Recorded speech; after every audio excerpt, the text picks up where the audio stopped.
Tere taas kõik teadushuvilised raketisõbrad, kes te järjekordselt olete leidnud oma tee Rakett 69 veebisaadete juurde.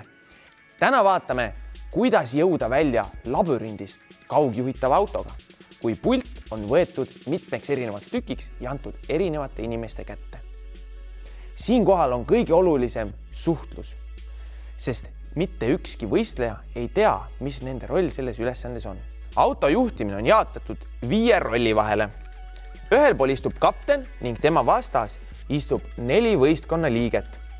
Kapten näeb kaamera pilti. Üks võistleja vastutab käigukangiga tegutsemise eest. Järgmine annab gaasi ning ülejäänud 2 võistlejat saavad pöörata kas vasakule või paremale. Labürindis tuleb üles otsida 4 õhupalli ning need ära lõhkuda.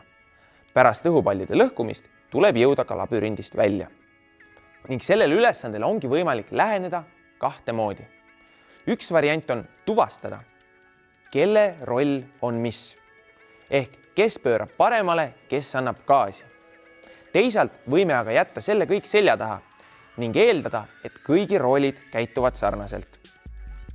See tähendab seda, et kui kapten ütleb, et pöörake paremale, siis kõik võistlejad pööravad sünkroonis paremale ning kui kapten ütleb, et andke gaasi, siis kõik võistlejad vajutavad korraga gaasi. Sellise lähenemise puhul ei ole üldse oluline, kes missugust juhtimisvõimekust omab. Nagu saatest nägime, siis punane võistkond tegutses täpselt nii. Nemad ei jaganud algselt ära rolle, vaid eeldasid, et kõigi roolid pööravad autot korraga. Siin tekib aga selles osas ebakõla, et keegi ei tea, kui palju teised pööravad ning kui üks inimene pöörab rohkem, siis võibki auto pöörata paremale alati rohkem kui vasakule. Teised võistkonnad jagasid aga kohe alguses selgelt rollid ära ning sellega said kõige paremini hakkama sinised. Sinised juhtisid oma autot kindlalt ning ei takerdunud üleliigsete nurkade taha.